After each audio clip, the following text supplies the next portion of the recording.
today I wanted to just take a moment and discuss the topic of personal responsibility. And that's something that I'm always surprised that people get very upset about. But that's the whole basis of one of the main ways that magic is powerful is that we create for ourselves an infrastructure, a magical infrastructure where what we say happens, what we say is so. And the only way that we can convince our deep mind that what we say is so is by following up with what we say to make it so. We demonstrate to our deep mind that a witch's word is a witch's word, that when we promise something, we follow through with it, that we pay our bills on time, that we do what we say we're going to do, that we are where we say we're going to be when we're going to be there. And it's not because of some sort of moralism. It's a very different thing than what you hear about personal responsibility from people who are real preachy and moralistic. It has nothing to do with being moralistic. It has everything to do with being efficient with your magic. If you renege on things all the time, then you're telling your deep mind your word means nothing. And therefore, when you go to do a spell and you say a magical incantation, your deep mind is going to say, well, this is just the same kind of lie that they all are, so why bother? You know? So the reason why our integrity is important isn't because that makes us better people. Because to be quite honest, you're going to be loved by Infinite Spirit no matter what you do. No matter what you do, Infinite Spirit's going to love you. Infinite Spirit, Infinite Intelligence isn't interested in punishing you for your sins, okay? So that's not why. We're not going to gain favor from Infinite Intelligence by doing good things. That's just not how it works. But what we will do is while we're here is we will impress our deep mind with what is what. And our deep mind is always watching, and everything that we do, everything that we say, we are training our deep mind that this is how we want it to be. And so if we act in ways that have no integrity, it's not that the universe is mad at us and it's going to punish us. It is that our deep mind takes that as a cue that this is how things are. And so there's no way to build up any kind of magical potency in yourself if you don't follow through with things, if you don't do what you say you're going to do and be where you say you're going to be and all of that. And you're only human. So sometimes we screw up, and that's fine. I do it all the time. You know, I screw up and then I fix it. And it's the fixing it that your deep mind takes heed of.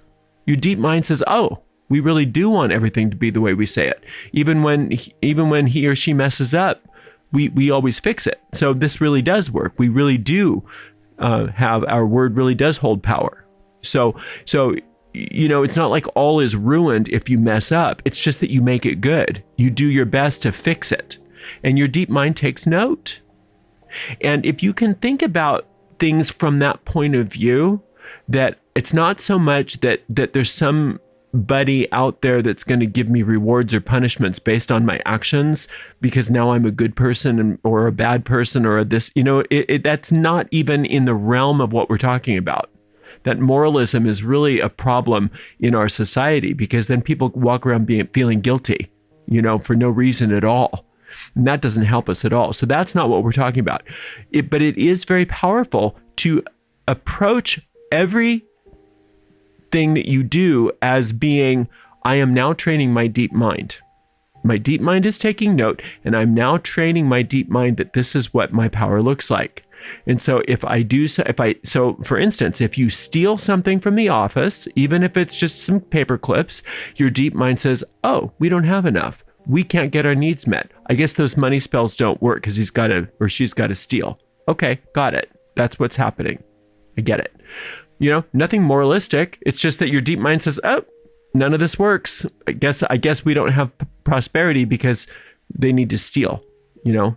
And your deep mind doesn't say, well, that's just a little theft. It just is it's taking note.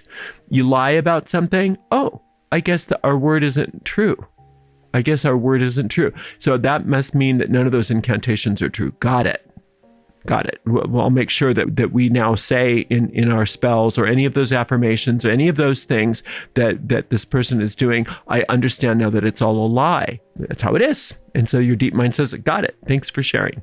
I'm trained. So we lie. That's what we do. If you don't follow through, if you say, I'm going to be here at such and such a time, at such and such a place, and I'll see you there. And then you either don't show up or you cancel and you make up a story about it or whatever. Your deep mind says, oh, okay. So when I say this will happen, it won't. And then I lie about it. And so then that's the way things are. Got it. Okay. That's how we do things. I see. So that's the way you look at your personal integrity, not so much as I'm a bad person, I'm a good person, but everything I do is training my deep mind as to how I want things to be in this lifetime, in this world, in this time-space continuum. This is how I want things to be. Now, the thing about habits are, it's much easier to establish a habit than it is to undo an old habit and reestablish a new habit. So if you already are having problems following through with things and telling the truth and not taking things that don't belong to you, whatever it is that you're training your deep mind, if you're already doing those things, then there's nothing for you to do other than to stop doing those things and start doing the new things. Now, if you have been doing these other things for a long, long time, what you can do is when you do the new things, make them somewhat shocking to your deep mind. Make grand gestures. Overdo it. Really make sure that your deep mind takes note. This is what we do. This is what we do now. Like for instance, with procrastination. That was one thing I was showing my deep mind for many years. Oh, we don't have to really do anything because it's always going to be mañana. I'll put it off for another day. I'll put it off for another day. I'll put it off for another day. And I noticed that there were problems in the results I was getting with my magic. And I'm thinking, well, what am I training my deep mind? Where is it that I'm having the problem? Oh, procrastination. Got it. So I had to, since I'd been, because I was trained to procrastinate by my mom at a very young age. So, I mean, this is deep-seated stuff. So when I decided that this needed to be taken care of, I knew that I had to go big. I had to be dramatic. And so I told my deep mind, I did a ritual to end procrastination. And I said, from this point forward, for the next, whatever it was, I think it was 30 days. For the next 30 days, I am not going to procrastinate once. I'm going to finish every single thing I start. And I'm going to prove it. I'm going to prove to my deep mind that this is the new way it is. And I did. No matter what it was for those next 30 days, just like we do in our building our fire body, in the which is primer, I did a similar kind of thing that no matter what it was for 30 days, I followed through. If the trash had to be taken out, if there was a little speck on the carpet that I noticed, I didn't wait until later. I went across the room and picked it up, whatever it was. And if I absolutely couldn't do it, I made sure to take note, write it down. Blah, blah, blah on blah, blah, blah must be da, da, da. So that even though I was physically incapable of handling something when I thought of it, like maybe it was happening at the office or something like that, and I couldn't get over there that night, I made sure to write it down tomorrow. First thing, do the thing, do the blah, blah, blah. And then I would make sure it would get done. And then for 30 days, I did that. After 30 days, I didn't procrastinate anymore. I just didn't. I stopped doing it. But that wasn't the bulk of the benefit. It's wonderful not to procrastinate. It's actually, it frees up so much energy and so much time. It's a wonderful thing. But that was not really my goal. It wasn't an end goal unto itself. I wanted more power with my spells. And so I had to say, well, let's cast another spell and see how it works. Boy, what a difference. What a difference, because now my deep mind said, I guess when we say this is going to happen, it's really going to happen when we say it's going to happen. We're not doing the procrastination anymore. I guess this is the new thing. Here we go. You know what I mean? So even though this was a long-seated, ancient habit that was robbing me of my power that had been going on for probably 20 years or something. I don't remember how old I was when I did this. It was probably older than that, probably 30 years. But it only took me 30 days to undo it. That's not bad, right? But it was because I went big with my deep mind. I was dramatic. I wouldn't even let one little thing. Now, nowadays, if you procrastinate here and there, it's no big deal. It's not like, I'll do it tomorrow. That's not a big deal every so often. But during that period where I was retraining my mind, no way. That I needed a big deal. Now, let's say your thing that you're so let's say that you are constantly one of those people that do money spells because you never have enough money. But when it comes to spending, or when it comes to giving, when it comes to actually outflowing money, you just are like, no, I got to hang on to that. I can't afford it. I can't afford it. I can't afford it. I can't afford to give. I can't afford to give. You're training your deep mind, right? That I can't afford to give. Since you can't afford to give, that means that you'll never be able to afford to give. So what you do for 30 days, I'm going to let go of some money. Now, again, not irresponsibly, but I had to go through something similar to that too. May as well just use me as an example this whole lecture. I had to go through something like that. I never wanted to tithe. I never wanted to pay my taxes. I never wanted to buy things for my business. I was always hanging on to money. And then I was, but then I thought, well, if I let go of this money, then I'll have even less. So I got to be careful. Well, once I understood theoretically that doesn't work. I understood the magical theory because I'd been taught that for so long, but I was young. And so I think it was, I don't remember if it was 30 days to be quite honest, but I said, I'm going to do the following. I'm going to take, the first thing I do is I'm going to pay a tithe when I get money. The second thing I'm going to do is pay my taxes out of that money.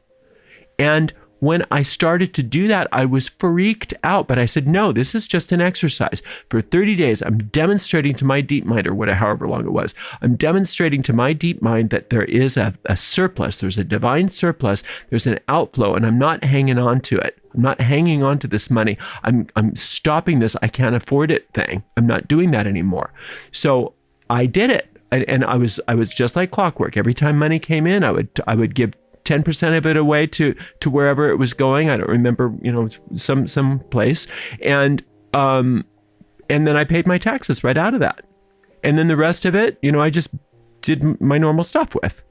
Well, not only after that 30 days did I have more money than I normally did, but after that, I didn't need to do those money spells anymore. I didn't need to do them anymore because it was handled. The money spell I probably did right after that was all I needed. And so no more money spells. I mean, it's not like never again did I do a money spell. Obviously, you do them when you need something specific. But that whole pattern was gone because no longer had I trained my deep mind. I can't afford it. I can't afford it. Hang on to every little cent because there's never going to be enough. I stopped doing that. I demonstrated with dramatic aplomb that I have more than enough, that I have an abundance, that I have a surplus. And therefore, the first thing I'm going to do is give back to my source. The second thing I'm going to do is give back to Caesar what is his. And I've got the rest of it is mine to do what I will. I'll pay my bills, I'll save, I'll do all the other things that I'm supposed to do with it.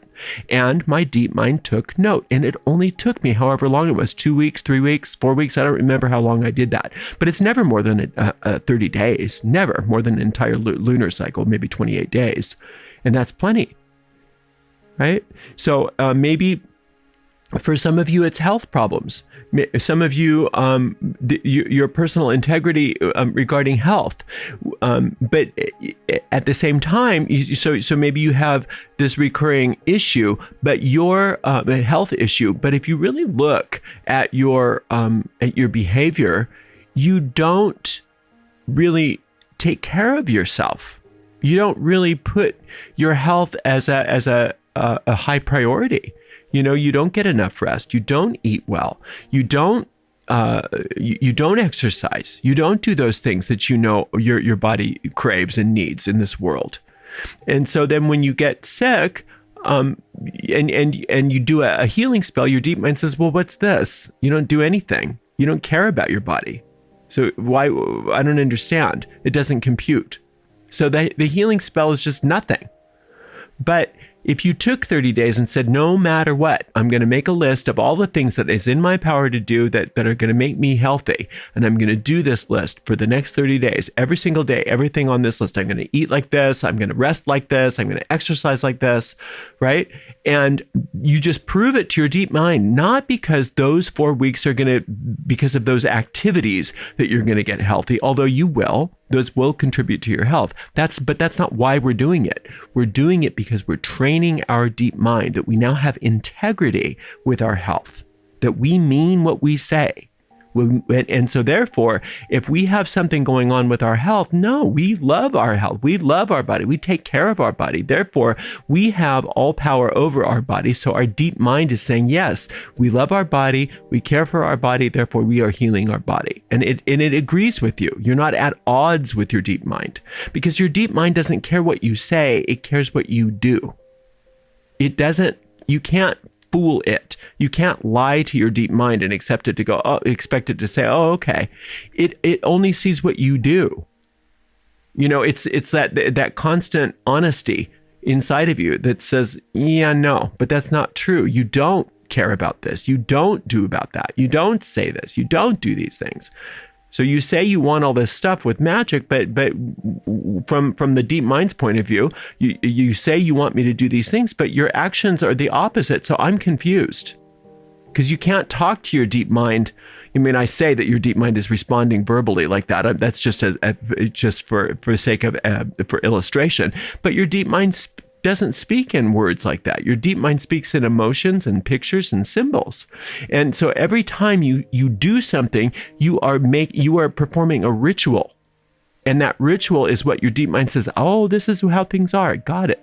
Okay, we're doing it this way. We're doing it this way. So then you make one little circle that says the opposite of what you do every single day, and you expect your deep mind to say, oh, I understand the difference. So most of the time we don't want this, but now we want this, so I should undo all of this other stuff. And your deep mind will never go for that. It doesn't do that. It goes with what it believes, and it believes what you show it, not what you tell it.